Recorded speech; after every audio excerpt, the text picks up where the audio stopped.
Okay, good morning, everybody, and thank you so much for joining us for the next in the Aging Strong series.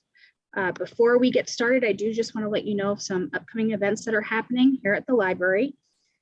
Tomorrow morning at 9:30 a.m., we are going to be having community yoga taking place in our meeting room. If you have not joined us for community yoga and you would like to, we do encourage you to bring your own mat, although Rhiannon does have some mats that she can provide if you do not have one. Additionally, tomorrow night at 7 p.m., we're going to be joined by Quincy local Jeff Sullivan. He is going to be teaching us some basic skills for investing. So this will be our Investing for Beginners program.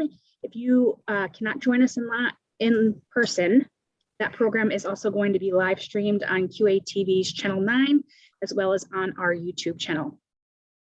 And now I'd like to introduce our presenter for today. We are very happy to be joined again by Debbie Lynn Toomey, Injury Prevention Coordinator at Tufts Medical Center. Debbie, thank you so much for joining us. Hello and good morning. Thank you so much, Carrie, for and also the Quincy Public Library and QATV for really continuing to help me, supporting me to do my injury prevention work. And as people know who have been watching, and for people who are new, I am Tufts Medical Center's Injury Prevention Coordinator, and I do a lot of my work on outreach, and I focus a lot of my attention on falls prevention and violence prevention. And the Aging Strong program, stress management for the aging population, is a program that started back during COVID, the beginning of COVID, September 2020. And it was a way for me to continue the outreach work in person, remotely. So that way, you know, people who are social distancing can still be able to learn different ways to age strongly. So today I have a special guest. She was here with me actually 2 months ago. She talked about pre-diabetes. Her name is Sherry Keating. She is the owner of Diabetes Care Consulting. And not only is she an expert on the topic of diabetes, she's also a lifestyle coach. And I figured what better way to really start the new year than to talk about a way to create successful, doable goals. So Sherry, welcome. Thank you so much, Debbie, for having me again. It's an honor to be here, and Happy New Year to you and everyone who's listening. I hope it's starting off great. It really is. Oh, we're getting a lot of people joining us. This is great. Yeah, this is awesome. I'm so excited. It's such an exciting, fun topic and motivational. And I'm happy to be here today to talk about mindset reset as you age strong. So, you know, Debbie, as you and I've talked in the past, we're actually good friends and we talk frequently. And as we were talking about mindset reset, we're talking about New Year's and people and their resolutions. And what a great time of the year to start thinking about how you can think differently to act differently. And it all starts here. And so it doesn't matter what age you are. We all make resolutions. And if you want to age stronger and live longer, and who doesn't want to do that, we start with mindset. So I wanted to throw out there, since we do have some people live with us today, has anyone made any resolutions for this year so far? And if you have, if you want to share any of those with us. So is there anyone who would like to do that? Yeah, feel free to. Come on, guys. Feel free to come off mute. Hi, Good Grace. morning. Hi, how are you? Grace. I've seen you, both of you, for a while. Yeah, very nice to see you. Not a real resolution, a goal to read more. Like I read last year, and I think I read 14 books. And my goal, we'll see if I get there, 22 for 2022. Woo! Good for you. So if I get really small ones, I might do it. Good for you, Grace. I love that. How about that? Congratulations. I'm starting. That is a goal for me actually too, to become a reader this year. So not 22 books though, but I'll start with one and see how it goes, but good for you. How about you? Anyone else want to share their resolution for this year? I just want to say, this is Mary Ann Blatzos. I just want to say, Grace, that is that's a great goal. I have been an avid reader since I was a child. And one of the things that I wish I did is I wish I made a list of every book that I've ever read, because I would like to go back to, in my 20s and my 30s, so many books that I read. So I think it's a great goal. My goal this year is it's going to be a year-long goal, is to start getting rid of junk. I have a lot of stuff in my life, and whether it's clothing or dishes or, I don't know, dish towels or cleaning products, I have a lot of stuff in my life. So I am not shopping, I am giving away. That's my goal for 2022. I love that too. I'm actually friends with Marianne, and I know she's the one who's motivating me to be a reader. So we're actually doing our own little book club this year. And so, of course, I picked a book that's like 900 pages. What was I thinking? So, but yeah, so we're starting small, but I love those goals.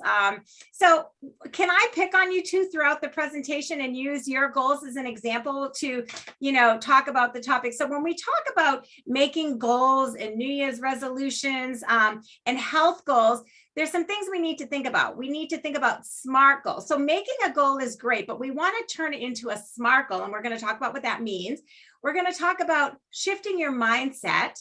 We're going to talk about your attitude, and we're going to talk about the power of your why, because all of those things are going to help you achieve those goals that you guys have made for this year. Debbie, did you have a goal that you wanted to share with us too? I do. Actually, it's similar to Marianne's. I want to start simplifying. I want to declutter. I want to be more organized, because I find that sometimes when I get to this mode that, I'm going to be organized, I have that honeymoon period, and then life happens, and then, things starts getting, lost in the shuffle, and then I forget that I already had it, and then I would buy it. And it's just a little bit frustrating sometimes to see something that you were looking for a few weeks later and to know that, oh my gosh, I already had it. So. Well, those are all, those are all great goals. And I think a lot of us share those same goals. So let's dig in a little bit deeper and let's talk about behavior change, because you know what? It doesn't matter what age we're at. We always, when someone says, oh, you should change your behavior, or you should, change the way you're doing something, we always say, oh, that's impossible. I've been doing it this way for years and years and years. But guess what, guys? It is possible. Any age we can change. Yes, it takes time. Yes, it takes commitment. Yes, it takes work. Yes, it takes intention. Yes, we may have life happen and we may end up down a different road. So our plan may change. So there's a lot of variables that come into play. But I'm here to tell you that if you really want to do it, you really can do it no matter what age you are and no matter what your goal is. So that's the first thing. You can totally change. So keep that in mind. So the second thing is we have to talk about when you make a goal, you have to think about it in terms of a SMART goal. SMART is an acronym, and what it means is your goal has to be specific. Your goal has to be measurable. It has to be attainable. It has to be realistic for you and your life. And it has to have a time limit. So let's take those goals that you guys have talked about. So Debbie wants to simplify, and Grace wants to read 22 books. So that's specific. Grace definitely has the specific part. She wants to read 22 books. That's very specific. Marianne wants to declutter and purge and give away things. So let's take those and make them into SMART goals so that it will increase your success of achieving them. So who wants me to pick on their goal and use it as an example? Anyone? Debbie, Marianne, Grace, can we use one of your goals? Who wants to make it into a SMART goal with me? Marianne wants to. Okay. So Marianne, your big goal is to get rid of things and purge. So let's make that into a SMART goal. So remember, it has to be specific. It has to be measurable. It has to be attainable, realistic or relevant, and it has to have a time limit. So let's take your goal and make it into that. So let's talk about specific. How are you going to make your goal of purging into more of a specific goal? Can you think of one thing that you want to purge or one room that you want to purge to make it more specific? Yeah, my closet. Okay, so we've got a closet. Awesome. So that's the specific thing. Now we have to make it measurable. How are you going to measure success? So what I've thought about with my closet is do it by clothing group. For instance, doing all of my sweaters, then I'm doing gonna write all, this down. yeah, doing all of my sweaters, just doing that's all. You know, I know Marie Kondo says to throw everything in a big pile. That's too overwhelming for me.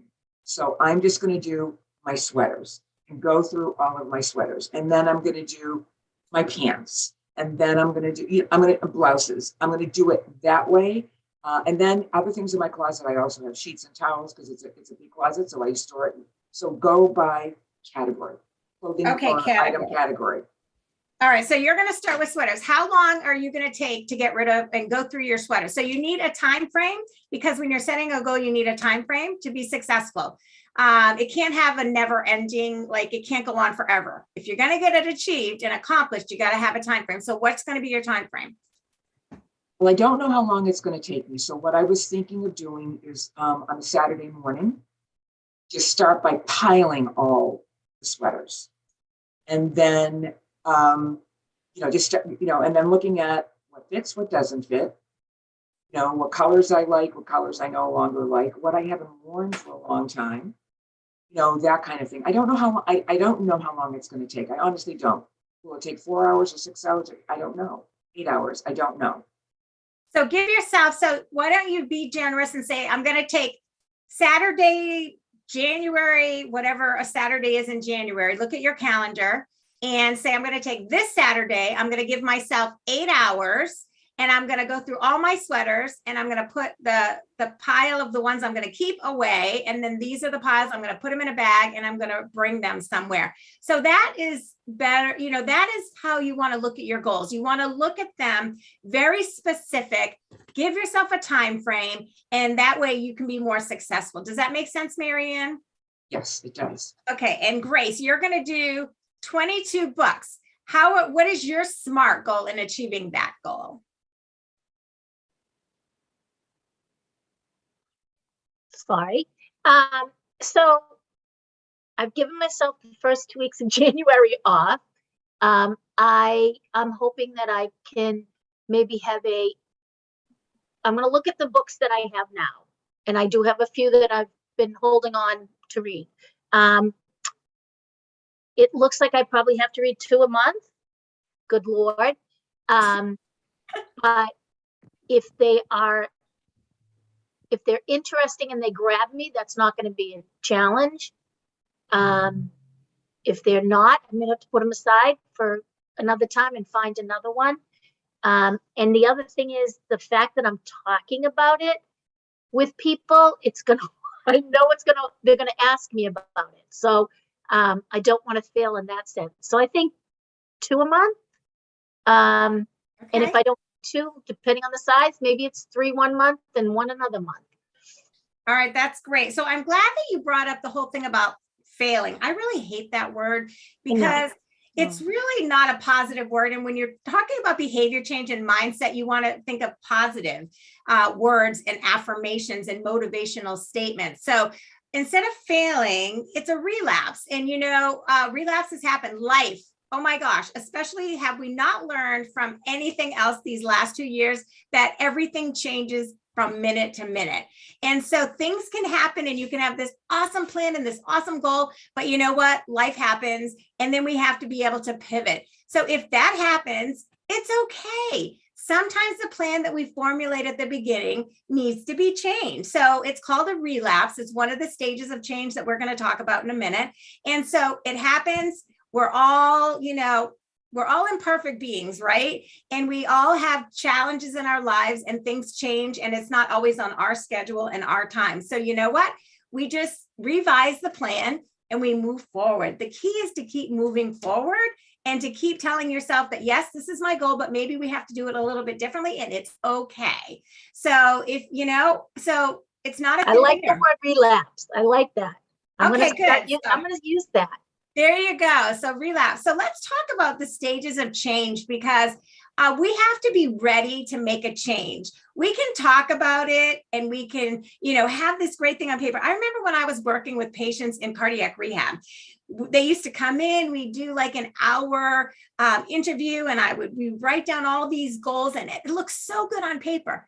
And sometimes I felt like I wanted it more than they wanted it, because I was more in the stage of readiness than they were. So if you're going to make a lifestyle change, or you're going to change a habit, first of all, it takes 21 days to get into the routine of establishing a new habit. The second thing is your mind has to be ready for the change. So there's 5 stages of change, and they came up with these stages when they were working with people who were smoking. And so what they found was that these 5 stages, these stages of change can fit into all changes that we want to make, not just for people that are trying to quit smoking. So the first stage is called pre-contemplation. What that means is that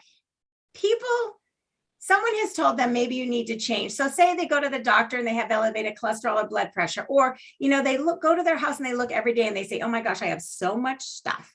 But they're writing a list of pros and cons, and they really aren't convinced that the pros outweigh the cons. They're really not in the mindset of saying, I really need to make a change. Yes, the doctor's saying my health is suffering, but I don't really see if I make a change, it's going to make a difference and it's worth all the work that it's going to take. So I'm not really there emotionally, and my thinking isn't there. So I'm really not intending and doing anything for 6 months.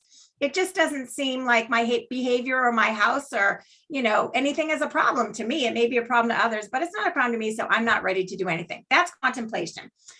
That's pre-contemplation. The next stage of change is called contemplation. Now you're actually starting to relook at that pro and con list and say, yeah, the doctor is right. I really do think that if I do make a few small changes that I can improve my health and age stronger and live longer. Or you know what? I do come home every day and I'm overwhelmed by looking at all of this stuff that I have. So, and maybe I do want to be more worldly and I want to read more and learn more. So maybe I think maybe it is going to be beneficial to me to think about starting to make a change within the next 6 months. So do you see how I move from denial and no, it's not going to benefit me and I'm not going to do it, to maybe I am going to start to do it because maybe it is going to be the right thing for me to do. So now I'm really starting to think about that. And so now I'm starting to relook at my plan and say, yeah, I think I'm starting to get ready emotionally. And then, so I might do something. Some people get stuck here. They never move from this stage, and other people go to the next level, and that's preparation. Now they're saying, I'm going to do something within the next month, and I'm going to come up with a plan. We have to come up with a plan, and we have to use our SMART goals to come up with a realistic plan that works for our lives. If you make a plan that looks good on paper, but you can't put it into action because it doesn't work for you, it's useless, right? So now we're really thinking about it. We got our plan. We've wrapped our support systems around us. We've told other people, like Grace said, because now we're held accountable, right? And it's always good to be held accountable and have like an accountability partner. And so now we're actually going to do this within the next month. And so we've got this great plan, and we're starting to feel motivated, and we're starting to say, I will, I can, instead of, yeah, maybe. We're changing that to, I can do this. It's going to be awesome. And so we're starting to do those positive affirmational statements. The next thing that we're going to do is now we're doing action. We're actually taking it to the next level and we're doing it. We're feeling good about it. We put it into action. We're doing all of those behaviors and we're feeling good. We're seeing the positive effects. And you know what, at this stage, you have to reward yourself because you're doing it. So, think about something that's going to make you happy that you can reward yourself by, and start to give yourself a reward when you start to see progress in that you're actually doing it. And then the last one is maintaining it. You've been doing this now for 6 months and you're going to continue to move forward.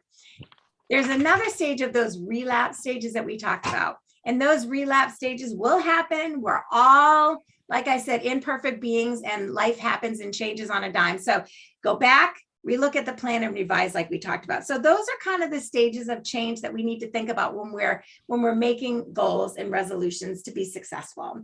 So now we have to talk about mindset. All right, Sherry, before Yes. you do move on to mindset, I just want to, I'm taking notes as usual here. So I just want to reiterate the 5 stages of change. I have pre-contemplation.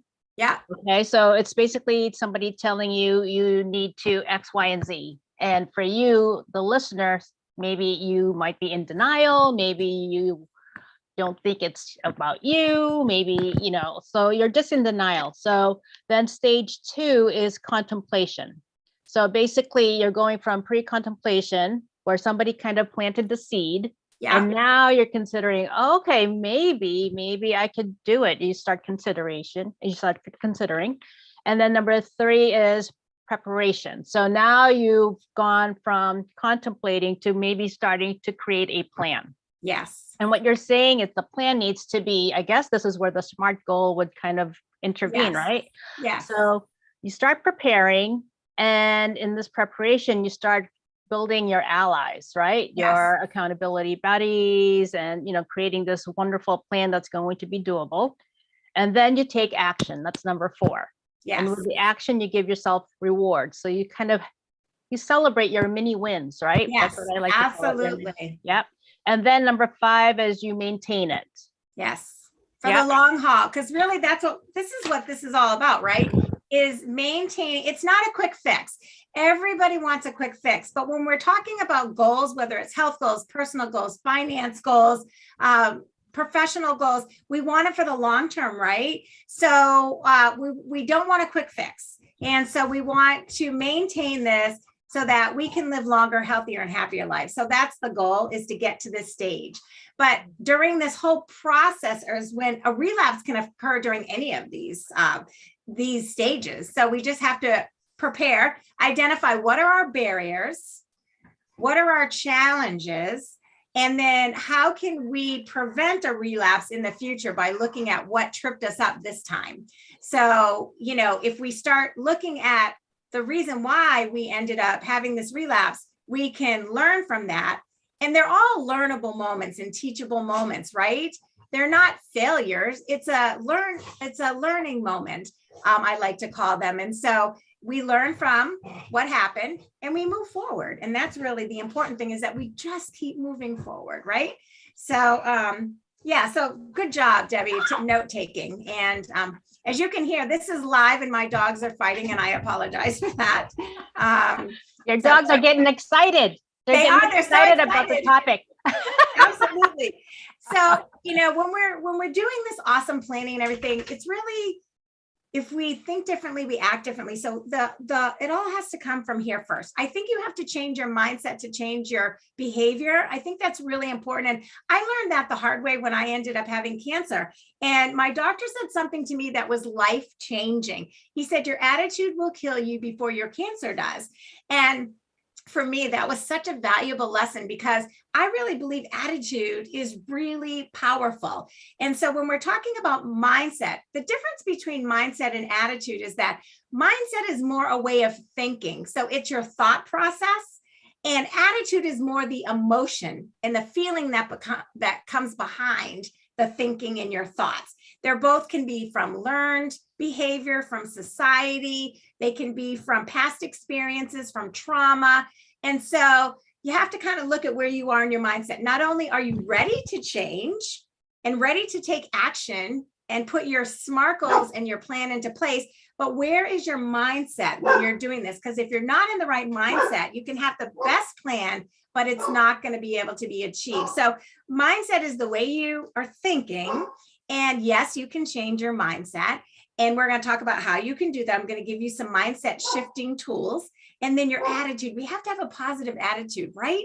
Because we don't want that little negative person in the back. Who doesn't have like a little person in the back of their mind telling us that you've tried this before and you didn't succeed? So what makes you think you're going to succeed now? We need to get rid of that person. And we also need to get rid of people in our lives that are like telling us we can't do it.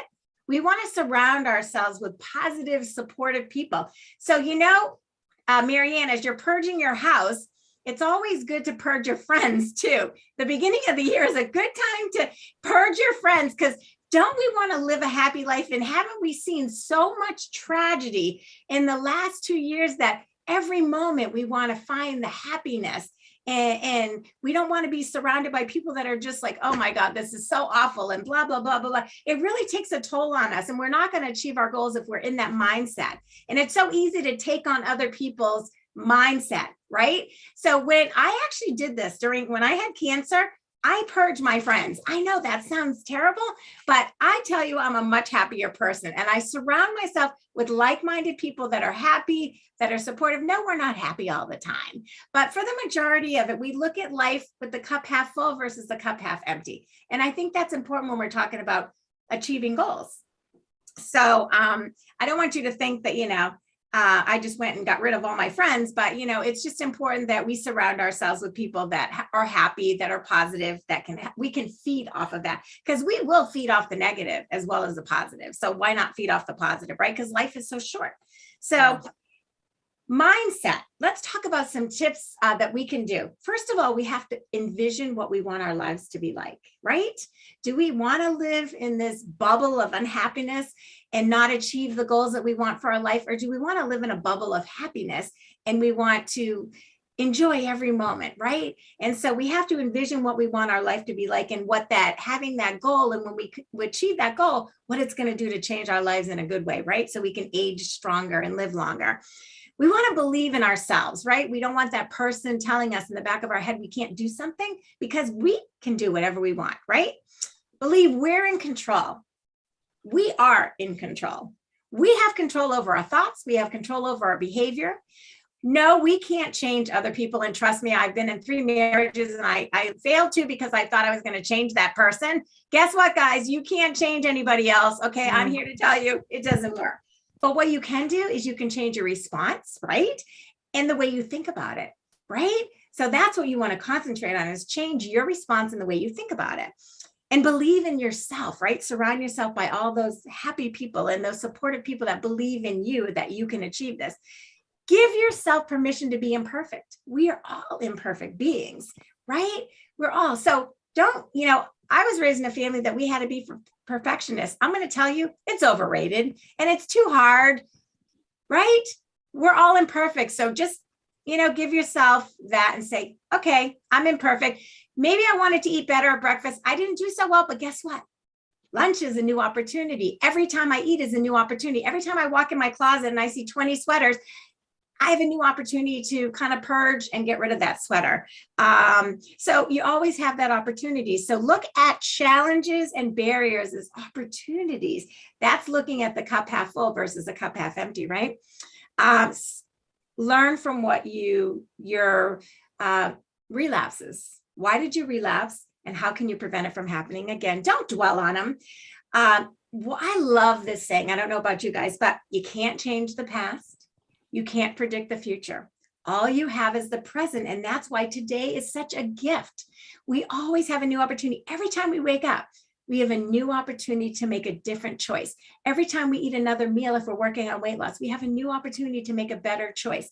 It's small steps that equal significant rewards. And I'm all about taking small steps. You didn't get where you are overnight. You're not going to change it, right? So you have a whole lifetime to work on this. So, and then keep your why in focus. So I really think that we need to get, our minds in the right mindset. We need to be in the right stage of change. We need to be ready. And then we need to have a realistic plan and a SMART goal. And then we can achieve our any goal in whatever area of our lives, in whatever time of our lives that we're in. There's a quote by Dr. Martha Claire Morris, who wrote the book, The Mind Diet. And she wrote, "A healthy mind is a happy mind." I love that. I don't know about you, but I just kind of my new inspirational quote, right? So any questions on that? Because I'm going to move on to attitude. I do want to, I love the small actions. It reminds me of the Japanese term kaizen, which is taking small actions towards the desired goals.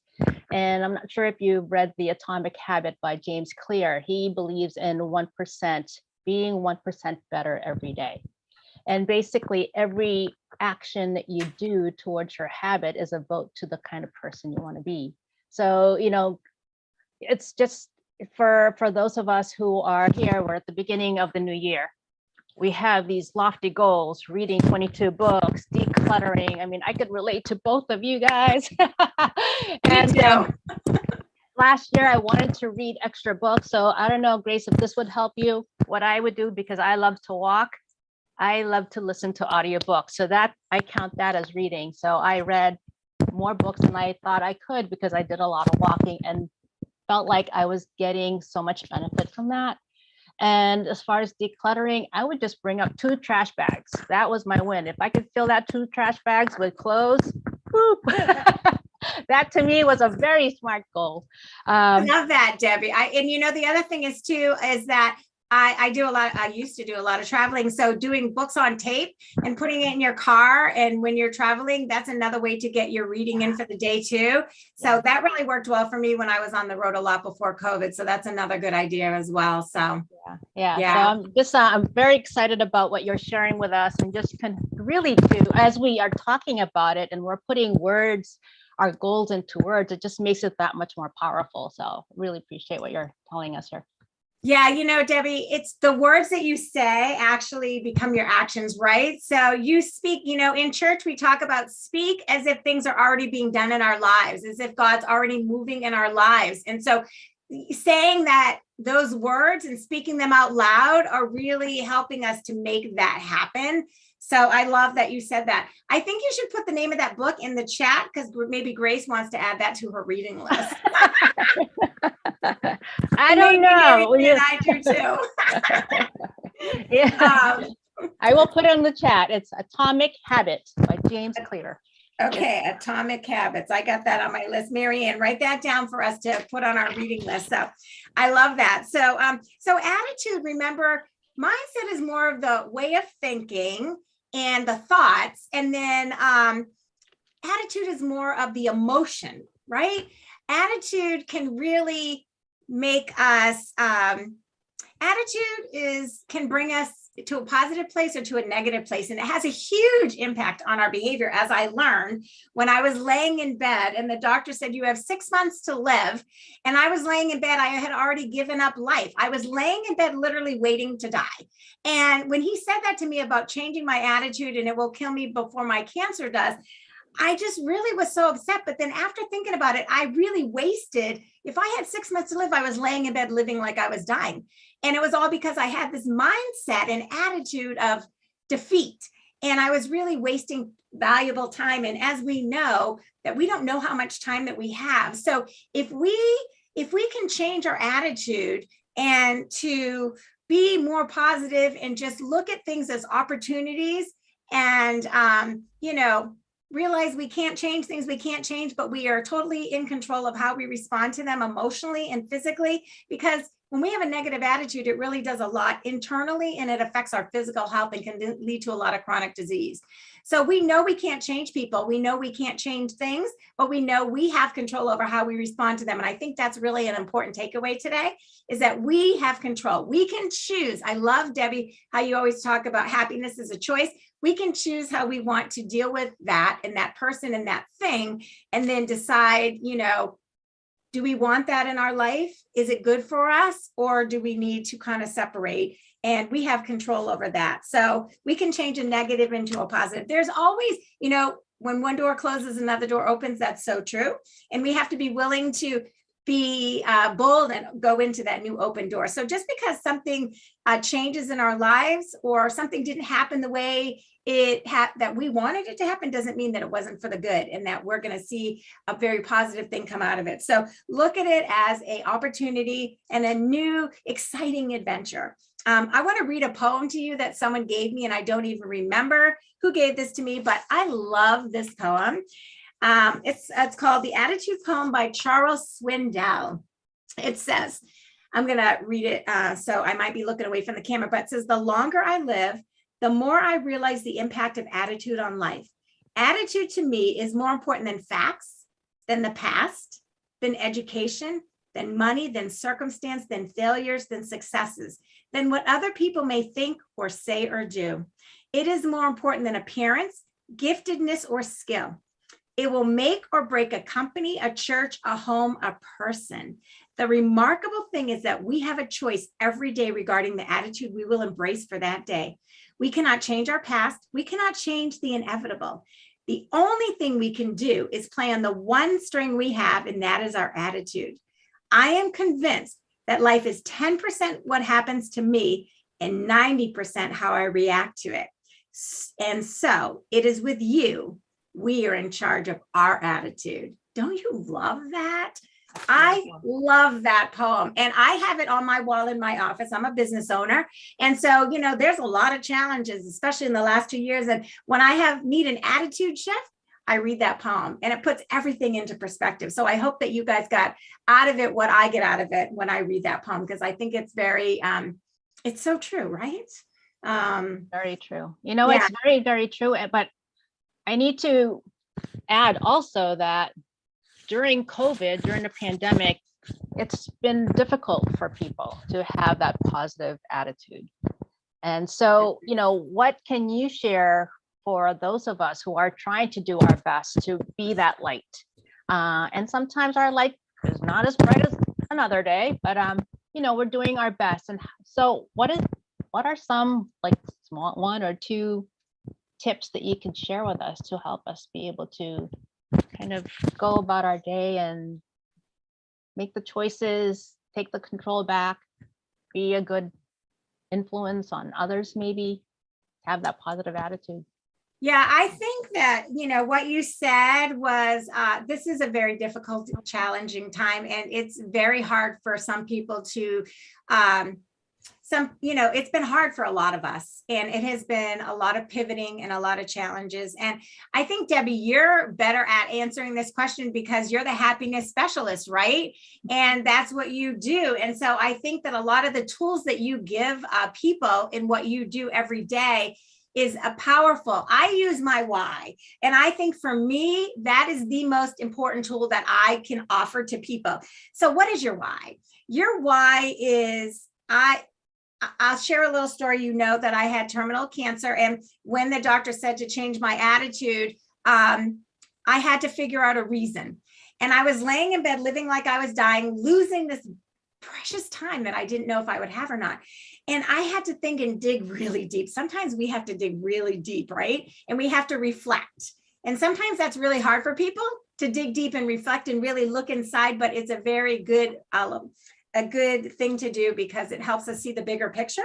And sometimes we can't see the bigger picture, and having someone from the outside come in, there is help out there and resources to help us through difficult times like we're going through.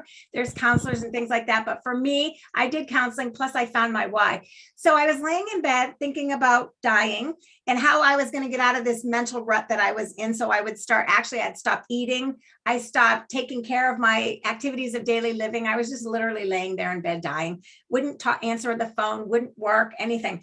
So I had to think about why I wanted to change that. And for me, I had a 1-year-old granddaughter at the time, and she became my why. And the reason I said, oh my gosh, Sherry, you're living here and you're not spending time with your 1-year-old granddaughter. If you have 6 months to live, you're missing out. So she became my purpose. So I literally took a picture of her every day and I had it on my nightstand. And when I didn't want to put my feet on the floor, I literally took the picture and said, okay, Mackenzie, I'm going to do this for you. And I put my feet on the floor, and that was an achievement for the day. And then the next day I said, okay, Mackenzie, I'm going to get up and have a piece of toast. So it was baby steps, but she was my focus, and it took the focus off me and my problems and put the focus on something else that was bigger than me. So I think number one, finding your why, and then finding something else to focus on, maybe volunteer. Maybe I belong to Lasagna Love, and it's an organization where you make lasagnas for people. So you're giving to other people, and sometimes just taking the focus off of you and your problems and showering other people with kindness, I think is a great thing to do to get you out of that rut. So there's a lot of organizations you can volunteer for. There's a lot of things that you can do to make a small little difference in someone else's lives. And it really takes you out of your own head and your own issues.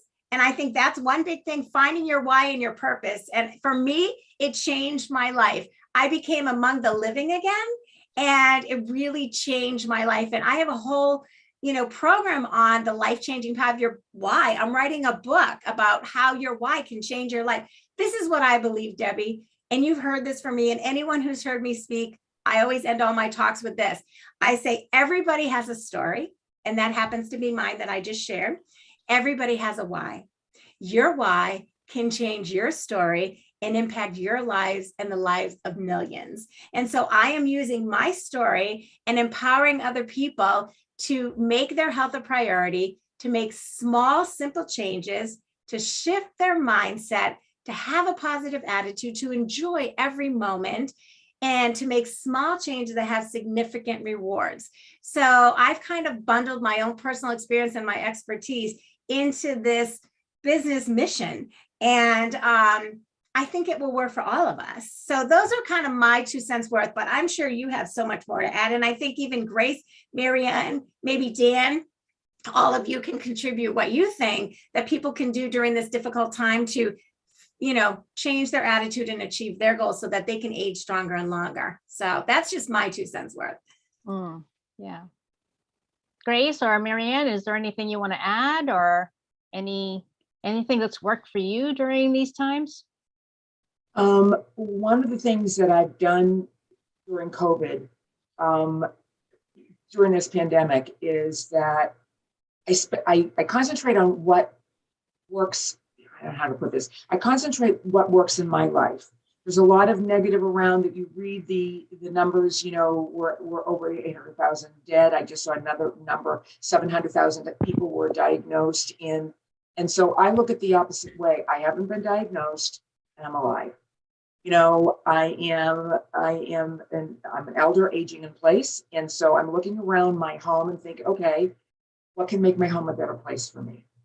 What can make me happier here? And so there's little things that I'm doing, and because that's all I can do, and try to keep myself safe and try to keep the people around me that I love. I make sure that they're okay, and that I have my little doggy that I can go for a walk. And so those are the little, it's very, very small. I don't have a huge life. I don't have, grandchildren and all this other stuff. It's just me, the people I care about, and my puppy. And so for me, it's like, my life is small, but I'm living within it as healthily and happily as I possibly can. I love that. That's great. That's Bravo. really Yeah. great. Yeah. I think for Thank me, you. it's been a trying to always look at that, positive piece, like you said. And it's accepting that this is the way it is right now. That doesn't mean it's going to be forever. And whatever that's going to look like. So, when it first started, I was sending out, feel good kind of emails to people and capturing the good stuff that was going on during COVID, the beginning. And I still look at that. There's, it's been a horrible time, health-wise for hospitals and staff and just families in general. But there's also a lot of positive things that have come from this. And so focusing more on that piece, but truly it's accepting, okay, I have to wear a mask every day. Okay, what harm is that? I hear people saying, well, why are we doing this? And why do we need to be vaccinated? People are getting the virus anyway, or why are we doing, the booster? I'm not getting the booster. Well, okay. Don't always agree. Don't get into an argument. Just say that's their decision. I don't agree, but I know that what I'm doing is right for me and my family, and hopefully, that extends to the family outside of this house. So that's I love that, Grace. Yeah. I think it goes back to what we talked about is you can't change people and you can't change things, but what you can do is change the way you respond. And that's so powerful. It really puts you in charge and you take back the control. And I think, sometimes we feel like we've lost control during this time. So having that sense of control, I think, is a positive thing, Absolutely. Yeah, I love that. I will tell you a funny example. I'm in the car with my children sometimes. They're older, they're adults. And one of them laughs and she says to me, I get road rage because you don't. And cut me off, or, sometimes they, I just go, oh, they must be in a hurry, or I hope, they're being safe on the road. And she'll say it and we laugh. But she's, I get road rage because you don't. So it's as simple as that. Yeah, that's good. And your health will benefit from that because it doesn't do us any good to keep all that anger in, So yeah, definitely. Debbie, what do you have to add to all of that? What are your words of wisdom? I just, during this pandemic, I can't help but really focus on what's been really important for me and to me, which is I love and value health, and also value happiness and prevention.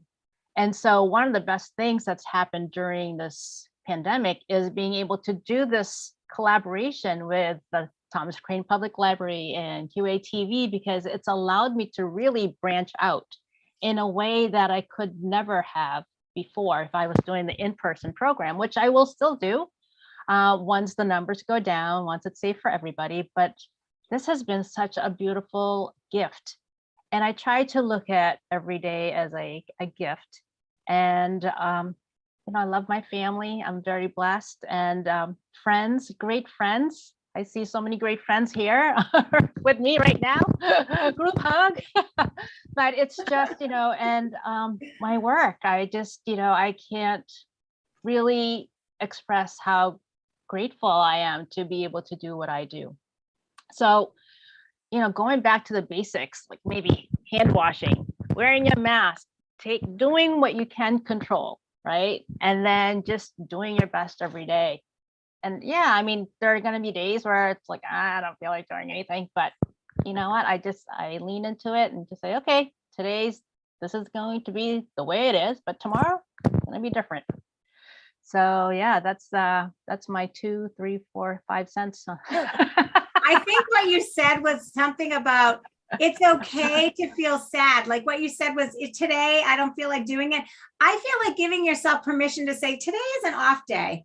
I'm going to do some self-care. And I think we should talk a little bit about self-care, because I think that's so important. I don't think, especially as women, that we do as much self-care because we're giving to others. So many, and men do that too. But, I think traditionally, if we look at the roles, women are always taking care of the kids in the house and all that. It's not true for every household, but a lot of households. And so I think for every single person, male or female, we should be taking care of ourselves and give us permission and say, it is okay. I think for me, that has been really hard. And that's one of the things that I've been working on, is doing self-care. I'm not good at it. And sometimes I'll call my health and happiness friend, Debbie, and say, I need you to help me do some tapping or something to do some self-care. And so I think knowing resources is really important, surrounding yourself with really good resources. There's good counselors, there's other alternative therapies, there's great books. So there's a lot of help out there. So don't, number one, be afraid to ask for help. Number two, to take care of yourself. It's okay to take care of yourself. Give yourself permission to do that, because the benefits are huge. And then, you know what, if you're having off days, so what? Give yourself permission to be sad. Give yourself permission to go through all the emotions that you're going through during this time. It's okay. And I think a lot of us don't do that. So I'm glad that you brought that up, because I think that's really an important point. You know what? I feel that when I do take care of myself, my mindset's better. Absolutely. My attitude's better. I'm able to reach my goals, no matter how big or small that is that day, that much better. And if I did say, okay, if I was decluttering and I wanted to declutter and throw away or donate 3 bags of clothes, and I only ended up with 1, if I gave myself good self-care the night before or during the day, then I'm more accepting of what I did that day. I'm less likely to put the guilt trip on myself or have the inner critic to run. So I can't express enough how self-care is so important to help us reach our goals. Yeah, I totally 100% agree. I don't know. I think we've talked a lot about a lot of great things. I think you guys have had a lot of good input. Did anyone have any questions? Debbie, did you have any other questions that you want to ask, or Grace or Marianne or Dan, that you might want to ask, or if there's any goals that we can help you formulate, or any resources you might be interested in? Anyone have any? I love the topic of mindset, because it's just from studying positive psychology, which is the science of happiness. One of the things I learned was a mindset, how there are different types, 2 different types according to Carol Dweck. There's the fixed and then the growth, and knowing that there is a way to move towards the growth mindset, even though you think that, oh, your skills or your talents, whatever you're born with is that's it. That's the fixed. And then there's a growth where you feel like, oh, okay, I think I could do it. I'm going to keep trying. And I know failure is going to be a part of the equation, but I'm just going to keep at it. So, I love the whole idea of how to keep learning. And you mentioned how it's good to think about our barriers, what, creating that plan B. So you have your original plan. For me, I want to declutter. But knowing that life happens, there's a pandemic going on. I'm a mom. I'm also, a daughter of aging parents. I have, all these different things that I'm doing. I know life is going to intervene. So what is my plan B? Having a SMART goal around that, I think, is very smart, so that I can set myself up for success. Yeah, that's a great idea. And sometimes you need a plan C. I remember when I was working as a night nurse, I had 30 something patients. I had one aide. And we'd look at each other and say, okay, tonight's not a plan A night. We're moving to plan B. And then by the middle of the night, no, we're moving to plan C. So you know what? Having a backup plan or two is always a great idea. And there was something that you had said that I wanted to reinforce, but I'm having a moment and I can't remember. So it'll come to me after the Zoom is over. But yeah, so everything that you said, I think, really drives home this talk. Mindset is so important. Oh, I know what it was, growing. So, and I hate the word failure. So let's change the wording, because remember, the words that we say that come out of our mouth are very powerful. So we didn't fail. We didn't fail. We had a relapse and we can try again. And you know what? And we grow from that. So I love that word, growing, because we always want to grow, right? It's like we're watering a seed and we're watching it grow. And I think that whole growing as a person, growing as a professional, growing as a mom or daughter, whatever it is, whatever role that you play, as long as we just keep growing. And I think that's important. So that's kind of the word I kind of wanted to reinforce. And I'm glad I remembered. Oh, Terry, so now this program is about aging strong. Yes. For people who, especially during the winter time here in New England, they want to start getting more active. They want to start getting more fit, but it's cold, and We have a pandemic.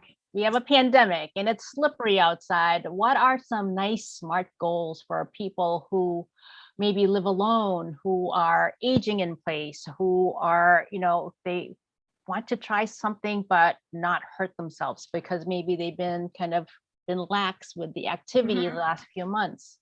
Oh, I love that question. We could talk another hour about that. But what I'm going to say, because I know we're at a time limit, is, okay, number one is make sure it's safe. You want to make sure that it's safe for you to begin an exercise routine. So check with your doctor, because if you're aging, you may have some health conditions that may not prevent you from doing it, but just you may need to change the way you do it to make it safer. Number two is, I'm a huge Ageless Grace fan. I'm an Ageless Grace educator. Ageless Grace is for everybody. It's great for physical and brain health. You do it in a chair. So it doesn't matter if you're in a wheelchair or you have limitations with you able to walk.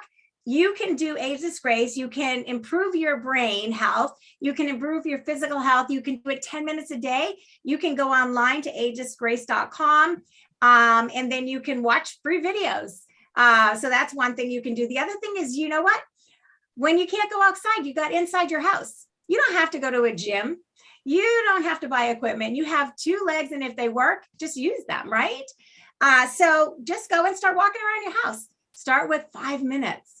Then every week or every day, whatever is better for you, add another minute and make your SMART goal. I'm going to walk 10 minutes the first week. The next week, I'm going to walk 11 minutes. Then the third week, I'm going to walk 12 minutes. Little baby steps, right?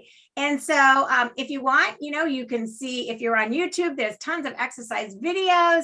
Just make sure it fits into your limitations and your physical abilities, and make sure you get approval from your doctor. There's so many things that you can do that you don't have to buy. You know what I mean? There's so many opportunities online. There's so many opportunities to do videos. Do Mhm. something on Zoom with your friends, do some sort of exercise video with your friends on Zoom. There's so many things that you can do. And you know what? If you don't want to do any of those, just get up and walk. I'm doing a new program called Sit Less, Move More to prevent chronic disease. And the two key things is that you want to take a movement break every 5 minutes. So every 5 minutes that you're sitting, at the end of an hour, you need to get up and move your body. That's one thing. And the second thing is you want to try to get in 30 minutes of exercise 5 days a week. So exercising is at a moderate pace. So you're still walking around, you still can talk and walk at the same time, and you don't have to do all 30 minutes at once. You can do 10 minutes, 10 minutes, and 10 minutes and get the same health benefits. So you don't have to leave your house. It's safe, and just start walking. Go up and down stairs. If you go slow, you go slow. At least you're getting some movement. You just got to get up and you got to move. So there's a lot of different options out there. So yeah. I love that question, and I could talk so much more about it, but I do, because I love that question, because basically what you're telling us is you just got to move. Yes, you got to move. Yeah, you just have to move, whether it's just standing up after, watching TV for 30 minutes, stand up, maybe make yourself a cup of tea. Yes. Just keep moving, because our body is made to move. We're beings. We're kind of in that animal kingdom, right? So we're supposed to be moving all the time. And anytime we're doing any type of house chores is actually expending calories and energies as well. So don't discount the fact that you're able to go up and down the stairs, maybe to clean your bedroom, clean your bathroom, folding clothes, doing the laundry. If you put the intention that you want to start doing a little bit more of these activities, knowing that you are burning calories, then you will burn more calories. So yeah, it's you just got to start small and look around what you have and work with that. Work with what you can control, right? Oh, Sherry, I think are you there? Oh, sorry. All right, so I hope she can come back. Sorry, you're kind of frozen there on the screen, but I hope you can come back. We are getting close to the top of the hour. And I want to be able to make sure I do thank the Quincy Public Library for allowing us to be able to continue doing this work and talking about different topics that are relevant to the aging population. And I want to invite, actually, Marianne, are you still on? Yeah, so Marianne is going to be my next guest speaker. She will be my guest speaker on January 25th, 10 a.m. to 11 a.m. And Marianne, this never really happens. Do you want to give us a sentence about what you're going to be talking about on January 25th? One of my passions is elder financial abuse. It happens everywhere, every day, in many different ways. So I am going to talk about elder financial abuse. I was in my past life an auditor, and I saw financial abuse and fraud on a business level. And now that I've started my business dealing with individuals, I see it on an individual level. So that's what I'm going to talk about. Great. I can't wait to learn more about that, because again, there's just so many, especially during this pandemic, there seems to be a lot of people being spammed, fraud, phished, all these different terms, but it's really a terrible thing. So the more people are educated, the better. So it looks like Sherry is coming back on. Okay, so as she is, oh, there she is. Here she is. Yay.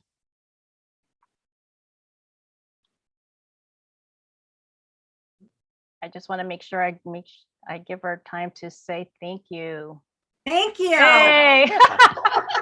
We lost you. I'm so sorry. I don't know what happened, but yes, you lost me and I was able to log back on. And I live out in the mountains, and sometimes we actually don't have great service. So thank you, Debbie. Thank you guys for being so open. Grace, Marianne, and thank you, Dan, for coming on. It was such a pleasure to be your guest again. And I hope this really got you starting off the new year right, and so that you can age stronger and live longer and healthier and happier. Oh, thank you so much. Thank you, Sherry. Again, thank you to the Quincy Access TV for continuing to allow me to do this work. Thank you to Quincy Public Library again for helping me to continue this work. Thank you all. And I hope to see you all on January 25th, where we can learn more about financial elder abuse. So thank you. Thank you. Thanks a Bye. lot. Thank you, Sherry. Bye. Thank you.